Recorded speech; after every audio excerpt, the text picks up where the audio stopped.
எத்தனையோ மிகப்பெரிய தலைவர்களும் அரசியல் ஆளுமைகளும் பேசிய இந்த சட்டமன்றத்திலே சாதாரண மனிதனாகிய எனக்கும் பேச வாய்ப்பளித்த உங்களுக்கு எனது மனமார்ந்த நன்றிகளை தெரிவித்துக் கொள்கிறேன். என்னை நம்பினோர் கைவிடப்படார் என்பது பைபிளின் வசனம்.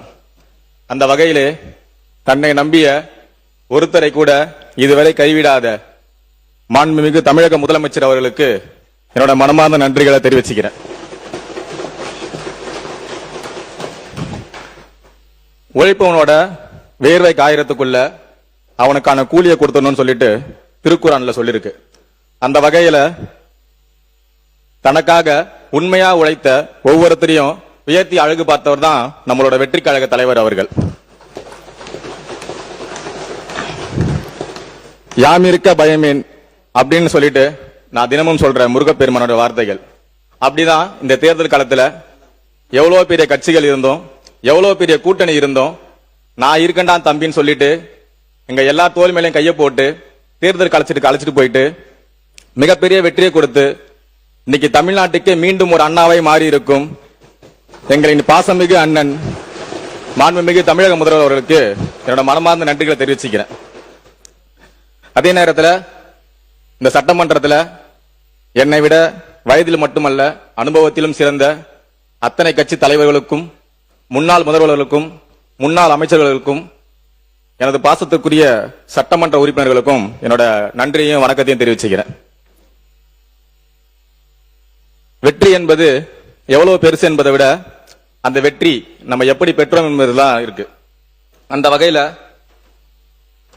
என்னோட தொகுதியோட வெற்றி சாதாரணமா இருக்கக்கூடாது, தமிழ்நாட்டு மக்களே திரும்பி பார்க்கிற அளவுக்கு இருக்குன்னு சொல்லிட்டு கிட்டத்தட்ட 94,985 வாக்குகள் வித்தியாசத்துல என்னை மாபெரும் வெற்றியடை செய்த எனது பாசமான அன்பான மாதாவரம் தொகுதி மக்களுக்கு இந்த வாய்ப்பு மூலம் என்னோட மனமார்ந்த நன்றிகளையும் வணக்கங்களையும் தெரிவிச்சுக்கிறேன். இந்த அவையில பட்ஜெட் தொடர்பான எனது உரையை தொடங்குறதுக்கு முன்னாடி ஏற்கனவே நான் கட்சி மீட்டிங்ல பேசின ஒரே ஒரு வாக்கியத்தை மட்டும் திரும்பி பதிவு பண்ண விரும்புறேன். அண்ணா, திரையிலும் சரி நாங்களும் இந்த மக்களும் உங்களை கைவிட்டதில்லை, நிஜத்துல எப்படின்னா கைவிடுவோம். இந்த வரி எனக்கு மட்டும் தோன்றதும் இல்லை, ஒட்டுமொத்த தமிழ்நாட்டு மக்களுக்கும் தோணி இருக்கு. அதனாலதான் இன்னைக்கு சட்டமன்றத்தில் கிட்டத்தட்ட பாதிக்கும் மேற்பட்ட இடங்களை இந்த தமிழக வெற்றி கழகம் இடம்பெற்றிருக்கு.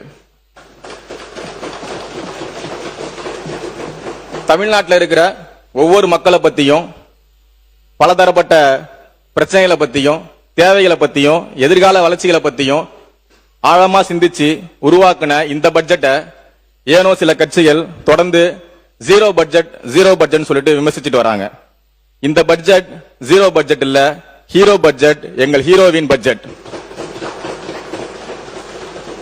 தமிழ்நாட்டில் இருக்கிற எல்லா தலைவர்களும் தேர்தலுக்கு முன்னாடி இளைஞர்களுக்கு வாய்ப்பு கொடுக்கணும் அப்படின்றத ரொம்ப பரவலா பேசிட்டு இருந்தாங்க. இன்னும் குறிப்பா சொல்லணும்னா நம்மளோட எதிர்கட்சி தலைவர் அவர்கள் அவரோட அரசியல் கட்சி மீட்டிங்லயே இளைஞர்களுக்கு வாய்ப்பு கொடுங்க, இளைஞர்களுக்கு வாய்ப்பு கொடுங்க அப்படின்னு சொல்லிட்டு தொடர்ந்து பேசிட்டு வந்தாரு. ஆனா இன்னைக்கு சட்டமன்றத்துல இளைஞர்கள் ஜெயிச்சு வந்ததுக்கு அப்புறம் எல்லாருமே இளைஞர்களா இருக்காங்க, சின்ன பசங்களா இருக்காங்க, அமைச்சர்கள்லாம் அனுபவம் இல்லாம இருக்குன்னு சொல்லிட்டு முன்னுக்கு பின் முரணா மாத்தி பேசிக்கிட்டு இருக்காங்க. ஒரு பட்ஜெட்டோட வெற்றி அப்படின்றது எப்படி இருக்கு அப்படின்னா, அந்த பட்ஜெட் எந்த அளவுக்கு அந்த மாநிலத்தில் இருக்க கடைக்கோடி மக்களுக்கும் போய் சேர்ந்திருக்கின்ற பொறுத்துதான் இருக்கு. அந்த வகையில எல்லா தரப்பு மக்களையும் கவர்ந்த இந்த பட்ஜெட் கண்டிப்பாக நாங்கள் ஏற்கனவே சொன்னது போல ஹீரோ பட்ஜெட் தான். சில முக்கியமான விஷயங்களை மட்டும் இங்க பதிவு பண்ண விரும்புறேன். பெண்கள் நாட்டின் கண்கள் சொல்லுவாங்க. அந்த கண்களை பாதுகாக்கிறது எவ்வளவு முக்கியன்றத சிங்கப்பெண் சிறப்பு அதிரடிப்படை மூலமா ஒரு தொகையும் ஒதுக்கி ஒரு தனித்துறையையும் தமிழ்நாட்டிலேயே முதல்ல உருவாக்கியவர் நம்மளோட மாண்புமிகு தளபதி அவர்கள். தமிழ்நாட்டில் பிறக்கிற ஒவ்வொரு குழந்தையும் அந்த குடும்பத்துக்கு ஒரு வரம் மாதிரி. அந்த வரத்தை அவங்க மட்டும் கொண்டாடக்கூடாது, நம்மளும் சேர்ந்து கொண்டாடணும். நம்மளோட குழந்தையும் நம்மளோட குடும்பத்தோட ஒரு அங்கமா இருக்கணும்னு சொல்லிட்டு தாய் மாமன் தங்க மோதிரம் திட்டத்தை அறிமுகப்படுத்திய ஒப்பற்ற தலைவர் தான் நம்மளோட தளபதி தலைவர் அவர்கள். இளைஞர்களுக்கு எத்தனையோ எதிர்கால வளர்ச்சிகளும் எத்தனையோ ஆக்கப்பூர்வமான செயல்களும் தொடர்ந்து செஞ்சுட்டு வர அதே நேரத்தில் முதல் முறையாக தமிழ்நாட்டுல ஏஐக்குன்னு ஒரு தனி துறையை உருவாக்குனவர் நம்மளோட தலைவர் தளபதி அவர்கள்.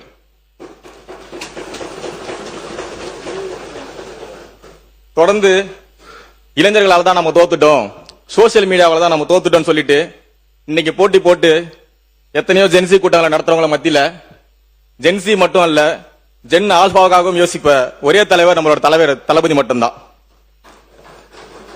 அந்த வகையில பாத்தீங்க அப்படின்னா அங்கன்வாடி முதல் கொண்டு ஆரம்ப பள்ளி வர எத்தனையோ நவீன வசதிகளை உள்ளடக்கி சூப்பர் கேம்பஸ் அப்படின்னு சொல்லிட்டு பல்வேறு திட்டங்களை இன்னைக்கு கொண்டு வந்திருக்காரு.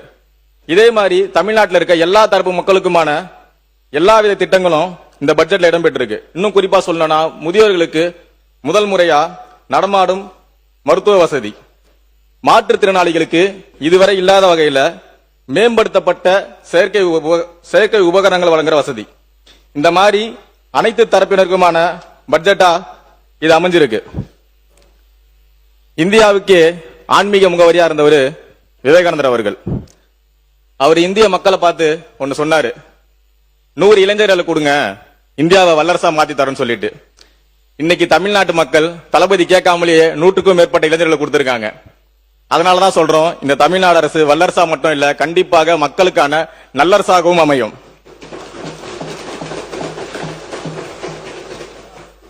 வெற்றி என்பது ஒரே நாள்ல வருவதில்லை. அந்த மாதிரி தான் இந்த வெற்றியும். கிட்டத்தட்ட மக்கள் இயக்கம் மூலமா 20 வருஷத்துக்கு மேலாக பல்வேறு நலத்திட்டங்களை செஞ்சுதான் இந்த இடத்துக்கு வந்திருக்கிறோம். இன்னும் குறிப்பா சொல்லணும் அப்படின்னா பயிலகம், நூலகம், குருதியகம், விழியகம், விலையில்லா விருந்தகம், இந்த மாதிரி எத்தனையோ நலத்திட்டங்களை தொடர்ந்து மக்கள் கிட்ட செஞ்சனால மட்டும்தான் இந்த இடம் எங்களுக்கு சாத்தியமாயிருக்கு. அதே மாதிரி தான் இந்த பட்ஜெட்ல இடம்பெற்றிருக்க எல்லா திட்டங்களையும் சிறப்பா செயல்படுத்தி இதே சட்டமன்றத்துல கூடிய விரைவில் ஆளுங்கட்சி மட்டுமல்ல எதிர்கட்சி வரிசையிலும் தமிழக வெற்றிகள் உறுப்பினர் சேர்த்து அமர்வாளர் என்பதை உறுதியா சொல்லிக்கிறேன். தொடர்ந்து இந்த பட்ஜெட் மீதான இன்னொரு விவாதத்தில் பாத்தீங்கன்னா பெயர் மாற்றம் அப்படின்னு சொல்லிட்டு ஒன்னு சொல்லிட்டு வராங்க. பெயர் மாற்றம் என்பது பாத்தீங்கன்னா அந்த பட்ஜெட்டோட பெயரை மாத்துறது மட்டும் நோக்கம் இல்ல. அந்த பட்ஜெட் இதுக்கு முன்ன விட எந்த அளவுக்கு செயல்படுது, எந்த அளவுக்கு விரிவுபடுத்தப்பட்டிருக்கு, அந்த பட்ஜெட் மீதான தொகை எந்த அளவுக்கு அதிகப்படுத்தப்பட்டிருக்கு, அந்த பட்ஜெட்டால பயன்படுற மக்கள் எந்த அளவுக்கு அதிகமா இருக்காங்க, அதோட எதிர்கால திட்டம், எதிர்கால நோக்கம் இதெல்லாம் கருத்துல கொண்டுதான் அந்த திட்டத்தோட பெயரை மாத்திரன்றத இந்த அவையில பதிவு பண்ண விரும்புறேன். தொடர்ந்து ஒரு நல்ல அரசுன்றது வெறும் வருவாயை மட்டுமே பெருக்கிறது இல்ல. அந்த வருவாய் மூலமா கிடைக்கிற எல்லா விஷயங்களையும் மாநிலத்தோட வளர்ச்சிக்கும் மக்களோட நலனுக்கும் பயன்படுத்துற வகையில இருக்கணும். அந்த வகையில இந்த அரசு தன்னோட வருவாய முழுக்க முழுக்க மாநிலத்தோட வளர்ச்சிக்கும் மக்களோட நலனுக்கும் பயன்படுத்துன்றதுல எந்த ஐய கருத்தும் இல்லை என்பதை இந்த நேரத்தில் பதிவு பண்ண விரும்புறேன். இதே நேரத்தில் என்னோட மாதாவரம் தொகுதிக்கான சில சட்டமன்ற கோரிக்கைகளும் இங்க பதிவு பண்ண விரும்புறேன். பணத்தை மட்டும் இல்ல, நாங்க நேரத்தையும் விரைவு பண்ண விரும்பல. அதனால பல்வேறு கோரிக்கைகள் இருக்கு. அது இந்த சட்டமன்றம் மூலியமாகவும் பேரவைத் தலைவர் மூலியமாகவும் இந்த அவையில கொடுக்கிறேன். அதுக்கான தக்க நடவடிக்கைகளை நீங்க எடுத்து தருவீங்கன்றது நம்புறேன். இருந்தாலும் ஒரு 3 முக்கிய திட்டங்களை மட்டும் இங்க சொல்லிக்கிறேன். டிஎன் டெக் சிட்டி, அதாவது பாத்தீங்கன்னா தமிழ்நாட்டு இளைஞர்களோட ரொம்ப முக்கியமான விஷயம், எதிர்கால வேலை வாய்ப்பை உருவாக்குற ஒரு விஷயம். இதுக்காக பாத்தீங்கன்னா கிட்டத்தட்ட 150 ஏக்கர் அளவிலான இடம் ஏற்கனவே கையகப்படுத்தப்பட்டிருக்கு. இருந்தாலும் இந்த திட்டம் பாத்தீங்கன்னா இன்னும் செயல் வடிவில் மட்டும்தான் இருக்கு, இன்னும் நடைமுறைக்கு வரல. அதனால தயவு செய்து மாண்புமிகு உறுப்பினர்களுக்கு உங்களோட கோரிக்கைகளை நீங்க எழுதி கொடுங்க, சரிங்களா? சீக்கிரம். மாண்புமிகு பேரவைத் துணைத் தலைவர் அவர்களே, 2 கோரிக்கை தான் முடிச்சிடுறேன். சோ இந்த திட்டத்தை மாண்புமிகு முதல்வர் அவர்களோட கவனத்துக்கு கொண்டு வரோம்.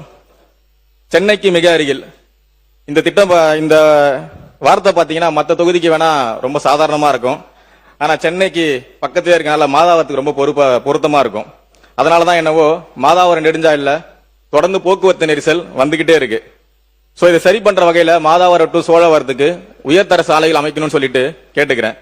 இந்த திட்டத்துக்காக ஏற்கனவே மாண்புமிகு தமிழக முதல்வர் அவர்கள் மத்திய அரசுல நிதி ஆயோக் மீட்டிங்ல பேசியிருக்காரு. அதே நேரத்தில் இந்த திட்டத்துக்காக பல்வேறு நடவடிக்கைகளை தொடர்ந்து மேற்கொண்டு வராரு. இந்த நேரத்தில் மாதாவரம் தொகுதி மக்கள் சார்பாக மாண்புமிகு தமிழக முதல்வர்களுக்கு என்னோட மனமார்ந்த நன்றியை தெரிவிச்சுக்கிறேன். மேலும் சித்தா யூனிவர்சிட்டி எந்த அளவுக்கு தொழில் வளர்ச்சி முக்கியமோ அதை விட முக்கியம் நம்மளோட பாரம்பரியத்தை பாதுகாக்கிறது. அந்த வகையில நம்மளோட பாரம்பரியத்தை பாதுகாக்கவும் சித்தா குறித்த ஆராய்ச்சிகளை மேற்கொள்ளவும் சித்தா யூனிவர்சிட்டியை மாதாவரத்துக்கு எடுத்துட்டு வரணும்னு சொல்லிட்டு இந்த அவையின் வாயிலாக கேட்டுக்கொள்கிறேன். தொடர்ந்து நீங்க சொன்ன மாதிரி சோழவரம் ஒன்றியத்துல தார் ரோடு பிரச்சனைகள், வில்லிவாக்கம் ஒன்றியத்துல பட்டா மாறுதல் பிரச்சனைகள், புழல் மற்றும் மாதாவரத்துல அடிப்படை பிரச்சனைகள்லாம் நிறைய இருக்கு. அதெல்லாம் நீங்க சொன்ன மாதிரி நான் கோரிக்கையாவே கொடுத்துடுறேன். கடைசியா ஒன்ன மட்டுமே சொல்லி நிறைவு செய்ய விரும்புறேன். சாதாரணமாக ஆரம்பிக்கும் எல்லா விஷயங்களும் தான் சாம்ராஜ்யமாக மாறுகிறது. ஆனா தமிழக வெற்றி கழகத்தை பொறுத்த வரைக்குமே ஆரம்பமே மிகப்பெரிய சாம்ராஜ்யம் தான்.